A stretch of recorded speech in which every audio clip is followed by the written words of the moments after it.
मैं मनोज, अध्यक्ष हिंदी विभाग, राजा सिंह महाविद्यालय सिवान। आज की व्याख्यान माला की वर्तमान कड़ी में स्नातक द्वितीय खंड के तृतीय पत्र में प्रस्तावित भवानी प्रसाद मिश्र की कविता गीत फरोश पर चर्चा की जाएगी।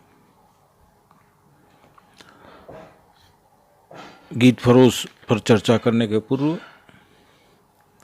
भवानी प्रसाद मिश्र के कवित्व के बारे में जान लेना आवश्यक है। भवानी प्रसाद मिश्र का जन्म 29 मार्च 1913 को मध्य प्रदेश के होशंगाबाद जिले के टिगरिया गांव में हुआ था। सामान्य किसान परिवार में जन्मे हुए, साधारण से परिवार में उनका पालन पोषण हुआ।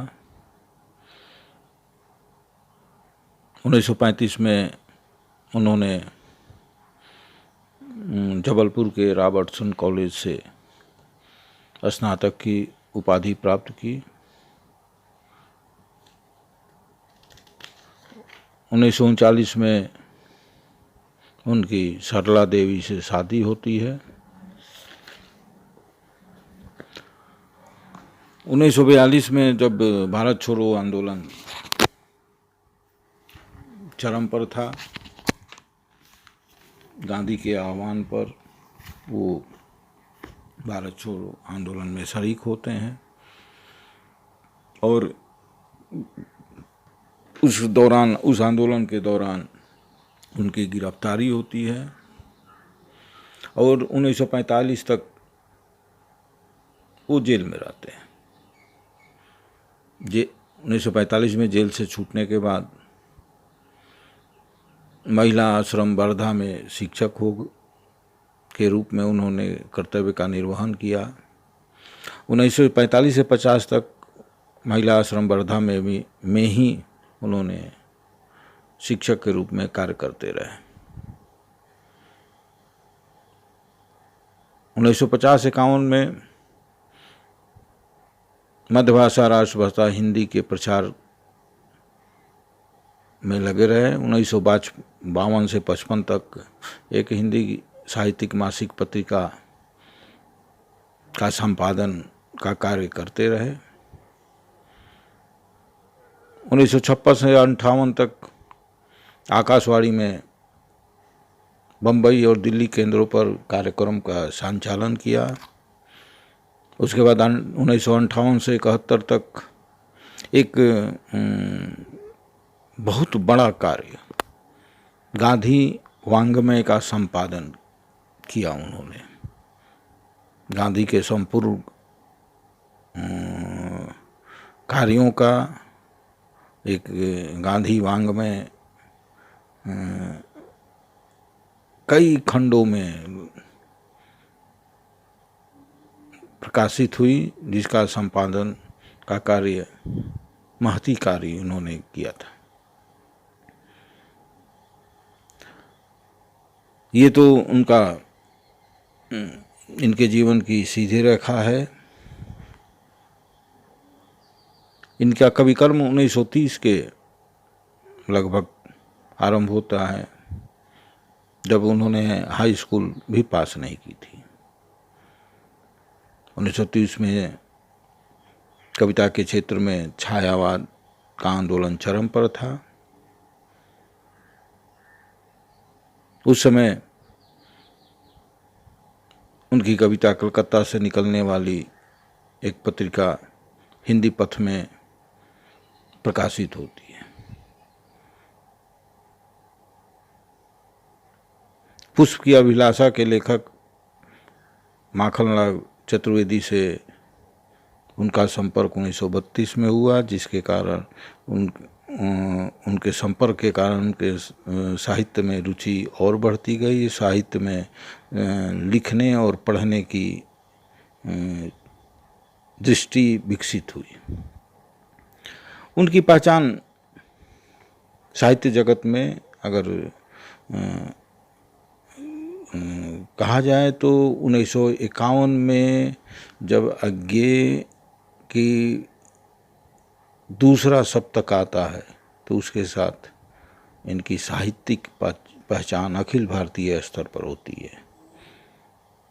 दूसरे सप्तक के प्रथम कवियों में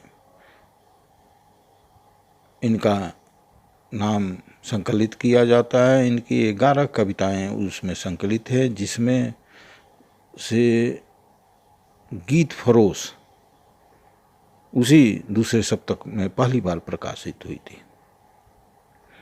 आगे चलकर उनका पहला कविता संग्रह 1956 में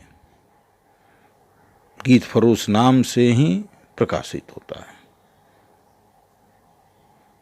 इनका ये अपने रचना संसार का निर्माण अपनी शर्त पर करते हैं। अपनी शर्त का कहने का अर्थ कि अपनी कविता की भूमि, कविता का विषय, कविता की भाषा को लेकर इनके पास स्पष्ट दृष्टि थी और उस स्पष्ट दृष्टि को अपनी कविता में अभिव्यक्त भी किया है। उनकी कविता एक है जिसमें उनके कविता के प्रति नज़रिए को स्पष्ट करता है कि कलम अपनी साध और मन की बात बिल्कुल ठीक कह एक आध। कलम अपनी साध और अपनी मन की बात बिल्कुल ठीक कह एक आध। यह कि तेरी भर न हो तो कह, यह कि तेरी भर न हो तो कह, और बहते बने सादे ढंग से तू बह। जिस तरह हम बोलते हैं उस तरह तू लिख, और इसके बाद भी हमसे बड़ा तू दिख। कवि की स्पष्ट मान्यता है, मन की बात कहना, वह भी कलम को साध कर, और इस पर भी एकाध कहना।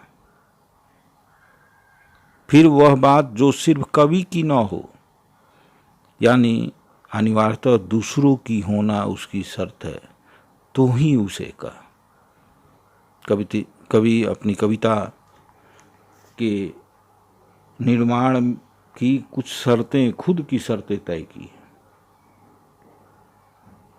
इससे स्पष्ट होगा कि कवि कविता की भाषा को बोल चाल की भाषा के करीब ले जाने का पक्ष धरता है।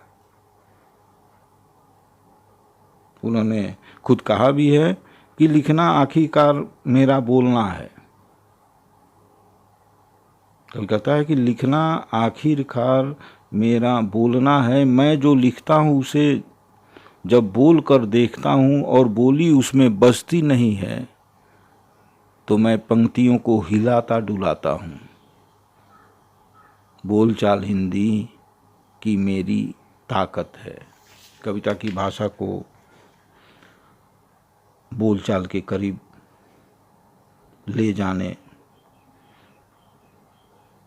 की कोशिश उन्होंने की है। इसीलिए इनकी कविता साधारण सी लगने वाली है, सबको समझ आने वाली कविता है।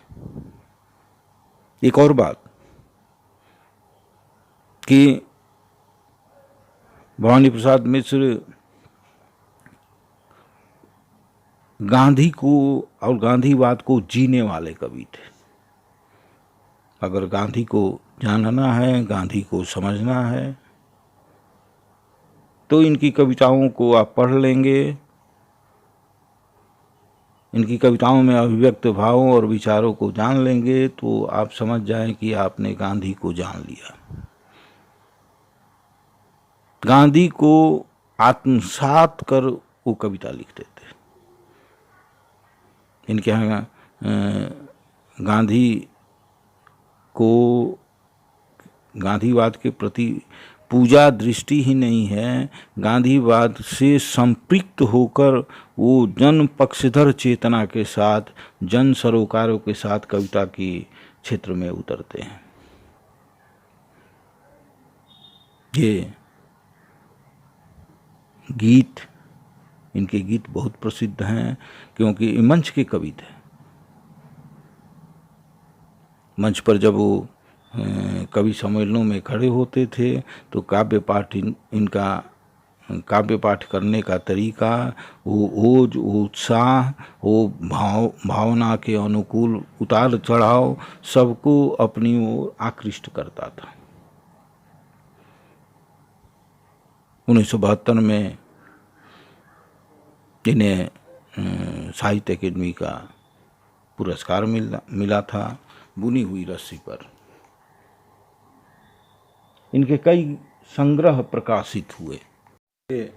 कुछ काव्य संग्रहों का नाम इस प्रकार है: गीत फरोश, चकित है दुख, अंधेरी कविताएं, गांधी पंचसती, बुनी हुई रस्सी, खुशबू के शिलालेख, व्यक्तिगत, अनाम तुम आते हो, परिवर्तन जिए, कालजयी, नीली रेखा तक, त्रिकाल संध्या, शरीर कविता, फसलें और फूल, तूस की आग इत्यादि। जैसा कि हम लोगों ने चर्चा किया था कि गीत फरोश 1956 में प्रकाशित प्रथम कविता संग्रह है। उसमें अधिकांश कविताएं प्रकृति से संबंधित हैं और अपनी कविता के विषय और कविता रचने के पीछे के प्रेरक तत्वों को स्पष्ट करते हुए उन्होंने दूसरे सप्तक में लिखा था कि मुझ पर किन किन कवियों का प्रभाव पड़ा है, यह भी एक प्रश्न है, किसी का नहीं। पुराने कवि मैंने कम पढ़े, नए जो कवि मैंने पढ़े मुझे जचे नहीं। मैंने जब लिखना शुरू किया तब श्री मैथिली शरण गुप्त और श्री सिया राम शरण गुप्त को छोड़ दे तो छायावादी कवियों की धूम थी। निराला प्रसाद और पंत फैशन में थे। ये तीनों ही कवि मुझे लकीरों से अच्छे लगते थे। किसी एक की भी पूरी कविता नहीं भाई तो उनका प्रभाव क्या पड़ा। जेल में मैंने बंगला सीखी, कविता ग्रंथ गुरुदेव रविन्द्रनाथ ठाकुर के प्रायः सभी पढ़ डाले, उनका बड़ा असर डाला। अपने समय के तमाम कवियों के कविताओं के प्रति इनकी दृष्टि ये थी। उन तमाम कवियों की कविताओं से अलग राह अपनी बनाते हैं और जैसा कि पीछे के वक्तव्य में उनकी रचना दृष्टि और रचना के शर्त को स्पष्ट करते हुए उनकी कविता एक उल्लेखित की गई थी। उनकी कविताओं में चकित है दुख जो काव्य संग्रह है उसमें उनकी आस्था और जिजीविषा व्यक्त हुई है। अंधेरी कविता में दुख और मृत्यु के प्रति ईमानदार स्वीकृति से उत्पन्न आशा और उल्लास की कविताएं हैं। गांधी पंचसती की कविताओं में मिश्र जी ने गांधी जी को अपनी मानविक श्रद्धांजलि अर्पित की है। 1971 में बुनी हुई रस्सी काव्य संकलन प्रकाशित हुआ। 1972 में उसी बुनी हुई रस्सी को साहित्य अकादमी पुरस्कार से पुरस्कृत किया गया। आपातकाल के दौरान 1977 में उन्होंने त्रिकाल संध्या की रचना की। त्रिकाल संध्या की रचना के पीछे एक रेखांकित करने वाला तथ्य है कि त्रिकाल संध्या आपातकाल के दौरान उन्होंने तीनों पहर में कविता लिखने का शपथ लिया था। उस निरंकुश सत्ता का विरोध अभिव्यक्त करने के लिए उन्हीं तीनों पहरों में लिखी गई कविताओं का संग्रह बाद में त्रिकाल संध्या शीर्षक से प्रस्तावित हुआ था। छपा था। उनकी कविताएं गांधी दर्शन से रची बसी हैं, गांधी दर्शन से ओतप्रोत हैं। गांधी की सीमा, गांधी के दर्शन के अनुरूप भारत के बनाने के लिए लोगों को तैयार करने की उन्होंने आजीवन कोशिश की। गांधी जिस तरह का भारत बनाना चाहते थे, जिस तरह के मनुष्य को बनाना चाहते थे, उन्होंने अपने पूरे जीवन में जो भी लिखा उसी गांधी के मनुष्य को बनाने की कोशिश उन्होंने की। उनकी कविताएं, समग्र कविताएं गांधी के सामाजिक नजरिए को समाज में लागू करवाने की कोशिश है। इसलिए पहले भी मैंने कहा था कि अगर गांधी को जानना हो तो इनकी रचनाओं को आप पढ़ें, तो गांधी को जानना और गांधी को समझना बहुत आसान हो जाएगा। इनकी प्रसिद्धि सतपुड़ा के घने जंगल, बचपन में सभी लोगों को, मैं भी बहुत जब छोटा था तो भवानी प्रसाद मिश्र की कविता, पहली कविता यही सतपुड़ा के घने जंगल से ही भवानी प्रसाद मिश्र से परिचय हुआ था।